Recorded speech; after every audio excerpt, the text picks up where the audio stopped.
പ്രിയമുള്ളവരെ, ഇത്തിരിവട്ടത്തിലേക്ക് വീണ്ടും സ്വാഗതം. ഇന്ന് ഞാൻ ചെയ്യുന്ന വീഡിയോ എൻ്റെ വീട്ടിലെ തന്നെ ടെറസിൻ്റെ മേളിൽ ഞാൻ ചെയ്തിരിക്കുന്നതായ ഒരു ഗ്രോ ബാഗിൽ വെച്ചിരിക്കുന്ന പുതിനയിലയുടെ കൃഷിയാണ്. ഇത് ഞാൻ ഒരു വെജിറ്റബിൾ സ്റ്റോറിൽ നിന്ന് വാങ്ങിയതായ പുതിനയിലയാണ്. ആ പുതിനയിലയിൽ നിന്ന് കുറച്ചിട്ട് 2-3 പീസ് എടുത്ത് ഞാൻ വെള്ളത്തിലിട്ട് അതിന് 2-3-4 ദിവസം വെയിറ്റ് ചെയ്തപ്പോൾ ചെറിയ വേരോടി.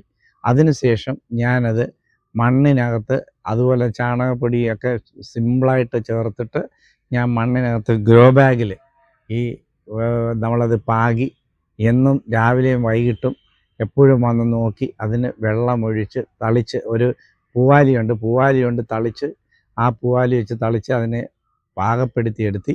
ഇപ്പോൾ അത് നല്ല രീതിയിലായിട്ട് വളരുന്നുണ്ട്. അത് ഇന്ന് കാണിക്കുകയാണ് വീഡിയോയിൽ. ഞാൻ അതിന് അത്യധികമായിട്ട് അതിൻ്റെ നല്ല സ്മെല്ലാണ്.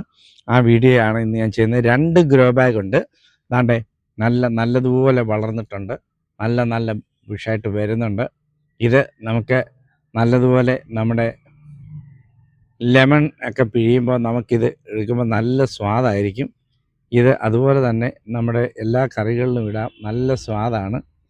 2 ഗ്രോ ബാഗിൽ നല്ലതുപോലെ വളരുന്നുണ്ട്. 2 ഗ്രോ ബാഗിലും ഞാനത് നട്ടിട്ടുണ്ട്. നന്നായിട്ട് അത് വരുന്നുണ്ട്. അതെ,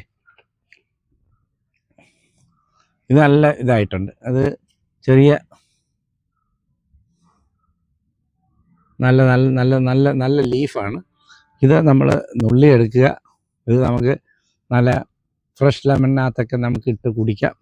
ഈ ക്ഷീണത്തിനൊക്കെ നല്ലതാണ്. അതുപോലെ നല്ല ഫ്ലേവറും കൂടാണ് ഇതിൻ്റെ ഒരു പ്രത്യേകത.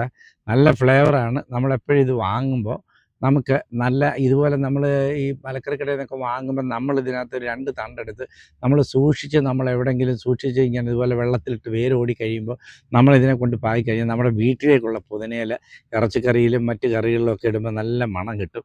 അതുകൊണ്ട് ഞാനിതൊന്ന് മണപ്പിക്കുമ്പോൾ നല്ല സ്മെല്ലാണ്. നല്ല ബ്യൂട്ടിഫുള്ളായിട്ടുള്ള സ്മെല്ലാണ്. ഇതിനകത്ത് പിന്നെ വേറൊരു കാര്യം എന്ന് പറഞ്ഞാൽ ഒരു കെമിക്കലും ഇല്ല. ഞാൻ തന്നെ നോക്കുന്നത് കൊണ്ടാണ്. ഞാൻ വേറെ ഒന്നും ഒഴിക്കുന്നില്ല. ഇതുപോലെ ഒരു പൂവാലി നമ്മൾ വാങ്ങിക്കഴിഞ്ഞാൽ ഈ പൂവാലിക്കകത്ത് നമുക്ക് ഇതുപോലെ വെള്ളം ഒഴിച്ചു കൊടുത്തു കഴിഞ്ഞാൽ ചെടിക്ക് നോവലൊന്നും വരാതെ ഈ പൂവാലിയിൽ നിന്ന് ഇങ്ങനെ നമുക്ക് വെള്ളം ഒഴിച്ചു കൊടുക്കാൻ പറ്റും. ഇങ്ങനെ തളിച്ചു കൊടുക്കുമ്പം ഇത് നല്ലതുപോലെ വരും. ചെടിക്ക് നോവില്ല. അതുകൊണ്ട് ആ രീതിയിലാണ് ഞാൻ ഇതിനെ നോക്കുന്നത്. നമ്മൾ നല്ലതുപോലെ നോക്കിക്കഴിഞ്ഞാൽ നമുക്ക് നല്ല റിസൾട്ട് കിട്ടും എന്നുള്ളതാണ് ഞാൻ ഇതിലൂടെ പറയുന്നത്. ചുറ്റും ഞാൻ ഒത്തിരി പ്ലാന്റുകൾ വെച്ചിട്ടുണ്ട്. അതുപോലെ തന്നെ പച്ചമുളകിൻ്റെ തൈകൾ വെച്ചിട്ടുണ്ട്. അതൊക്കെ ഞാൻ കാണിക്കാം. അത് നല്ല വാണിജ്യ രീതിയിൽ തന്നെ ഞാൻ ചില സമയങ്ങളിലൊക്കെ ഇത് ചെയ്യാനായിട്ട് നോക്കുന്നുണ്ട്.